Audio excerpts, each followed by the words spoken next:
Bom, como não viemos de uma pregação contínua e expositiva sobre Romanos, para poder introduzir esse tema, eu vou precisar falar rapidamente sobre o capítulo 7. E aí todos estarão no mesmo ponto, na mesma página. Então vamos lá. A carta de Romanos é dita por alguns estudiosos como o resumo da teologia de Paulo. Ela é bem específica em determinados assuntos. É uma carta complexa, no entanto muito rica, inclusive utilizada como base para algumas doutrinas na visão dos reformadores, como por exemplo, a doutrina da predestinação, depravação total, expiação limitada. E no capítulo 7, Paulo vai trazer a ideia da influência da lei de Deus no nosso corpo carnal. Ele vai enfatizar que a lei foi boa e que só através dela a gente soube que existia o pecado. Ele chega a dar um exemplo no versículo 7, onde ele diz: eu não saberia o que é a concupiscência se a lei não dissesse, não cobiçarás. Nosso Deus, através da vida do apóstolo Paulo, nos ensina que a lei é santa e o mandamento é justo e bom, como está no versículo 12. E qual era o contexto da igreja de Roma? A igreja ela estava sendo abalada com o falso ensino do judaísmo, isto é, que era preciso cumprir a lei para ser salvo. Inclusive os judeus até hoje entendem dessa forma, que por seus próprios méritos e esforços é possível agradar ao Senhor Deus. Curioso é que Paulo não se vangloria, mesmo sendo usado por Deus, operando milagres, espalhando a mensagem do Evangelho de forma eficaz, ele ainda assim expõe a sua fraqueza e diz no finalzinho do capítulo 7 que o corpo não é capaz de cumprir a lei e, portanto, não pode ser salvo por seus próprios esforços. Agora, com esse entendimento, peço que abram suas Bíblias no capítulo 8, se mantenham de pé em reverência à palavra do Senhor e vamos ler o versículo do 5 ao 8. Quem não tem a Bíblia, compartilha com o irmão. Vamos lá? Porque os que são segundo a carne inclinam-se para as coisas da carne, mas os que são segundo o Espírito, para as coisas do Espírito. Porque a inclinação da carne é morte, mas a inclinação do Espírito é vida e paz. Porque a inclinação da carne é inimizade contra Deus, pois não é sujeita à lei de Deus, nem em verdade o pode ser. Portanto, os que estão na carne não podem agradar a Deus. Baixe sua cabeça e vamos orar. Senhor Deus, eterno Pai, obrigado, meu Deus, por esse momento de reflexão em Tua Palavra, por esse momento de comunhão, por esse momento de louvor, por esse momento, Pai, que vamos entender um pouco mais sobre a Tua Palavra, meu Deus. Um momento que o Senhor vai acessar os nossos corações. Peço que o Senhor use a minha boca para falar do Teu Evangelho, Pai.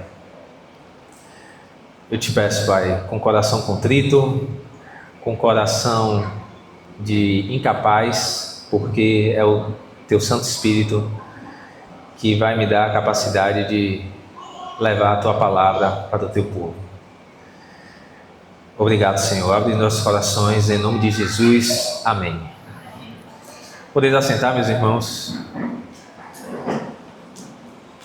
Então, para sistematizar o texto, a gente vai dividir em 3 pontos para explicá-los. Melhor, primeiro, a gente vai explicar o lado da carne e suas consequências. Em segundo, o lado do espírito e suas consequências. E em terceiro, vamos falar sobre quem nos livrou do corpo dessa morte. Primeiro ponto: o que é ser segundo a carne ou segundo a natureza humana, como está no versículo 5. Bom, isso está associado ao nosso pecado original, que herdamos de Adão. Naturalmente, nós estamos em reprovação perante a Deus por nossa carne. Aquilo que fazemos para o prazer de nós mesmos, para alcançar os nossos méritos, os nossos objetivos, mesmo ainda que seja algo moralmente bom, perante a sociedade, algo que a sociedade enxergue como valoroso. Bom, vocês já foram assim ou conhecem alguém assim? Eu, por exemplo, por ter tido uma boa educação moral, no sentido de não roubar, não matar, entender os pontos elementares para viver bem em sociedade, tinha um entendimento semelhante para viver como alguns têm hoje. E sabe qual é?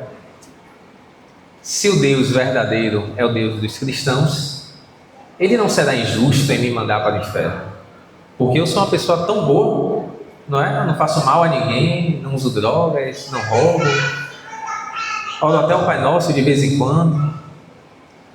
Olha a soberba, olha a visão distorcida, uma visão egocêntrica. Ou então, você já viu esse exemplo aqui? Aquele crente que só é crente dentro da igreja, que durante a semana ele tem o mesmo comportamento daqueles que ele mesmo julga estarem perdidos. Também tem aqueles que ignoram totalmente a mensagem do Evangelho, sejam gnósticos, ateus, ou até mesmo os generalistas que acreditam em tudo. Tem aqueles que vivem uma vida totalmente pregressa.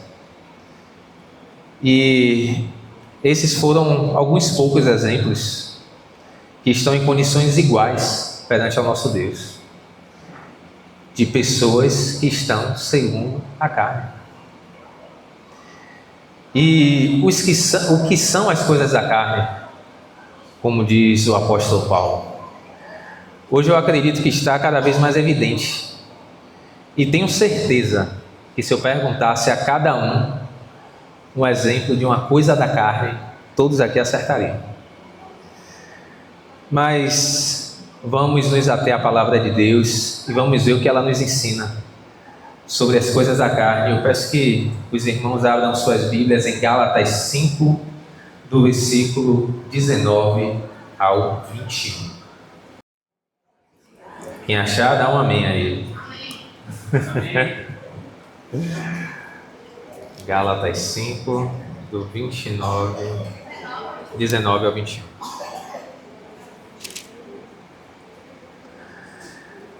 Olha só o que Paulo vai dizer. Isso é forte.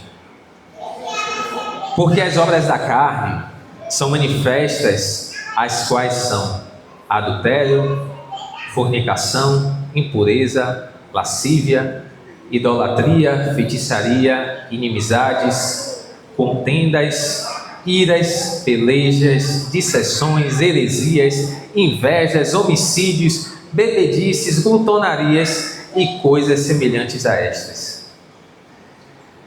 Então, meus irmãos, vou fechar por aqui. A gente entende, através da própria palavra de Deus, que ela é eficaz, ela traz todas as respostas. A gente entende o que são as coisas da carne e o que são os seus frutos, o que produz.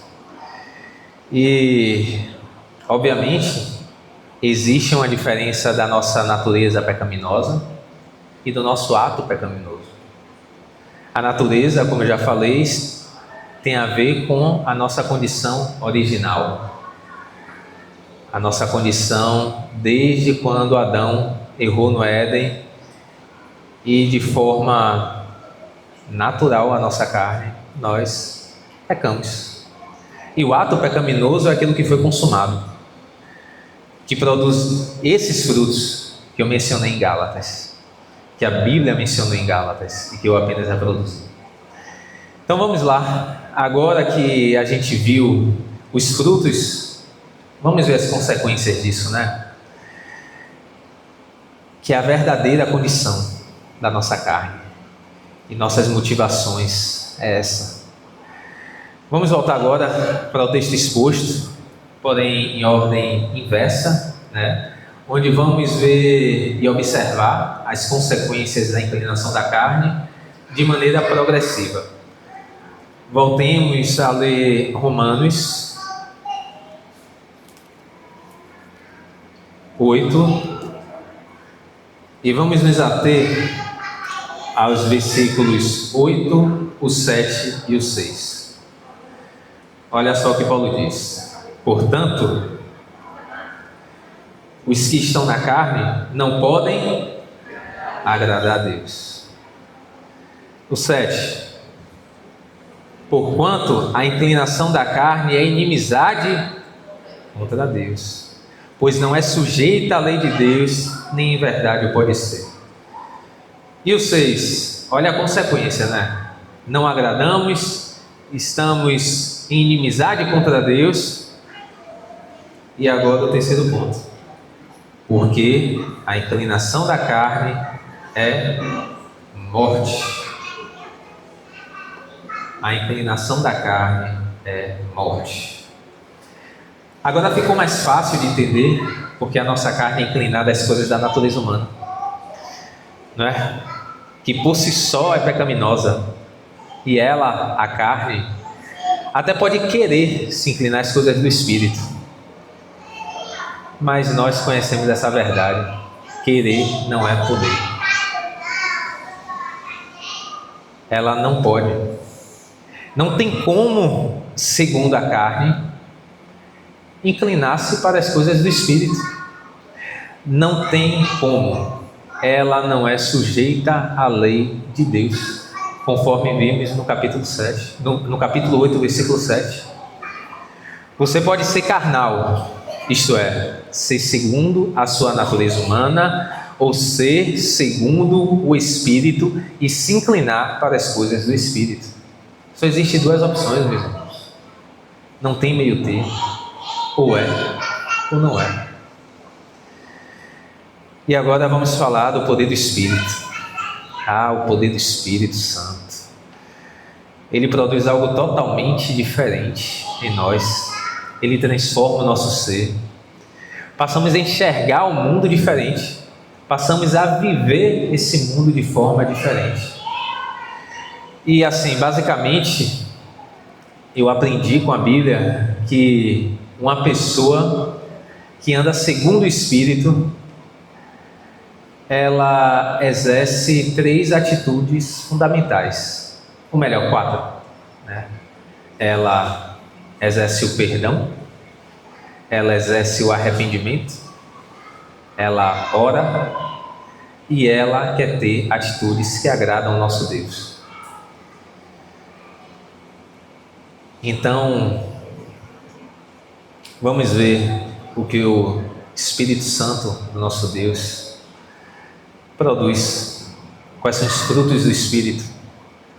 Vamos mais uma vez em Gálatas 5, porém agora no versículo...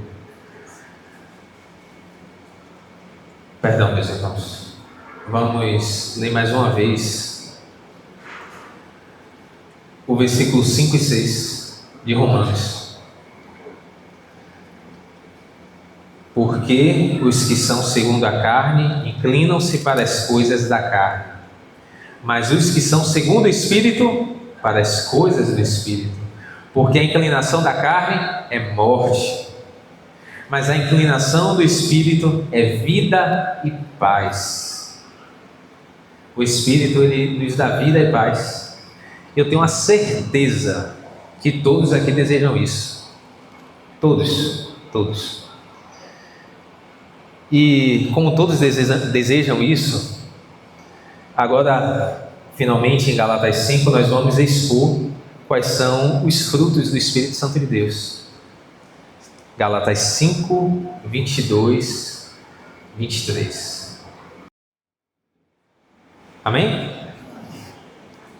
Mas o fruto do Espírito é amor, gozo, paz, longanimidade, benignidade, bondade, fé, mansidão, temperança. E olha só, contra estas coisas não há lei. Contra estas coisas não há lei, meus irmãos. Que alegria, né? Que alegria em saber que através do Espírito Santo não há condenação, não há lei. E agora vamos ver um exemplo prático de comportamento de um homem, de um ser humano, como eu, como você, que viveu inclinado às coisas do Espírito. A gente está navegando na Bíblia aqui, né? A gente está em Romanos, em Gálatas, mas é isso mesmo. A palavra de Deus, ela se complementa. Ela é conectada. Vamos para Salmo 51 e vamos ler até o versículo 17. Salmo 51, do versículo 1 ao 17. Aqui, Davi ele cometeu um pecado grave contra Deus, primeiramente. Ele vai dizer isso. Mas foi um momento que todos aqui que já leu esse salmo entendem que foi com Batseba. Vamos ler o que é que Davi orou a Deus.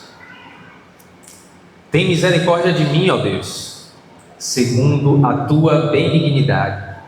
Apaga as minhas transgressões, segundo a multidão das tuas misericórdias. Lava-me completamente da minha iniquidade e purifica-me do meu pecado, porque eu conheço as minhas transgressões e o meu pecado está sempre diante de mim. Contra ti somente pequei e fiz o que é mal à tua vista, para que sejas justificado quando falares e puro quando julgares. Eis que em iniquidade fui formado e em pecado me concebeu minha mãe. Eis que amas a verdade no íntimo e no oculto me fazes conhecer a sabedoria. Purifica-me com esopo e ficarei puro. Lava-me e ficarei mais branco do que a neve. Faze-me ouvir júbilo e alegria, para que gozem os ossos que tu quebrastes. Esconde a tua face dos meus pecados e apaga todas as minhas iniquidades. Cria em mim, ó Deus, um coração puro e renova em mim o espírito reto. Não me lances fora da tua presença e não retires de mim o teu Espírito Santo. Torna a dar-me a alegria da tua salvação e sustém-me com o espírito voluntário. Então ensinarei aos transgressores os teus caminhos e os pecadores a ti se converterão. Livra-me dos crimes de sangue, ó Deus, Deus da minha salvação, e a minha língua louvará altamente a tua justiça. Abre, Senhor, os meus lábios, e a minha boca entoará o teu louvor, pois não desejas sacrifícios, senão eu os daria. Tu não te deleitas em holocaustos. Os sacrifícios para Deus são o espírito quebrantado, a um coração quebrantado e contrito. Não desprezarás, ó Deus. Que lindo, meus irmãos. Olha que comportamento, que atitude prática. Que atitude prática daqueles que vivem segundo o Espírito de Deus. Vocês notaram aqui o arrependimento, o pedido de perdão, e além disso tem uma função pedagógica de Davi, do pecado dele. Ele pede para que Deus ensine os transgressores os teus caminhos e os pecadores a ti se converterão com o pecado que ele cometeu. Eu quis ler esse texto para mostrar que nós cristãos vamos pecar, porque vem da nossa carne. Assim como está em 1 João 1,10, se afirmamos que não temos cometido pecado, fazemos de Deus um mentiroso, e a sua palavra não está em nós. Eu te pergunto, meus irmãos, quem nos livrará do corpo dessa morte? assim como o apóstolo Paulo falou no capítulo 7, quem nos livrará do corpo dessa morte? A maioria deve estar pensando, mas e aí, Alain, acabou? Você falou, mas ainda eu sendo segundo o Espírito, você está me dizendo que eu vou pecar e ainda assim serei condenado? Não, com certeza não. E eu vou responder, meus irmãos, com Romanos 8, versículos 1 e 2, onde Paulo diz: portanto, agora nenhuma condenação há para os que estão em Cristo Jesus, que não andam segundo a carne, mas segundo o Espírito, porque a lei do Espírito de vida em Cristo Jesus me livrou da lei do pecado e da morte. Amém. Ser segundo o Espírito, meus irmãos, é você entender a sua incapacidade, é você querer sim fazer as coisas certas, mas por amor a Deus, não por mérito seu, mas porque você é movido e porque você entendeu que o seu Salvador já pagou o preço por você. Veja, outrora estávamos mortos em nossos delitos e pecados, condenados, como vocês viram, porque andávamos inclinados à nossa carne. Mas através da cruz de Cristo, o nosso Salvador, que assumiu o nosso lugar, sem ter cometido pecado algum, que esvaziou de si mesmo para vir como um homem e pagar o meu preço, o seu preço do pecado. E através dele tivemos acesso ao Espírito Santo de Deus. Vamos ler João 14, versículo 15 e 17, onde o Senhor Jesus diz: se me amais, guardai os meus mandamentos, e eu rogarei ao Pai, e ele vos dará outro Consolador, para que fique convosco sempre, para sempre, o Espírito de verdade, que o mundo não pode receber, porque não vê nem o conhece, mas vós conheceis, porque habita convosco e estará em vós. E eu lhes digo, meus irmãos, através desse Espírito enviado por meio de Jesus, agradamos a Deus, temos vida e nascemos de novo, não por mérito nosso, mas por mérito de nosso Deus e Salvador, Jesus Cristo. Deixo então uma reflexão das cartas aos Romanos, também no capítulo 8, porém no versículo 9, e uma reflexão para a gente meditar em nós mesmos e nos entender, fazer uma autorreflexão. Paulo diz assim: vós, porém, não estáis na carne, mas no Espírito, se é que o Espírito de Deus habita em vós. Mas se alguém não tem o Espírito de Cristo, esse tal não é dele. Abaixe sua cabeça, meus irmãos, vamos orar e pedir a Deus que o teu Santo Espírito habite em nós, porque somente através dele, através de Cristo Jesus, alcançaremos a salvação, teremos acesso ao nosso reino eterno, ao nosso Pai. Eu digo,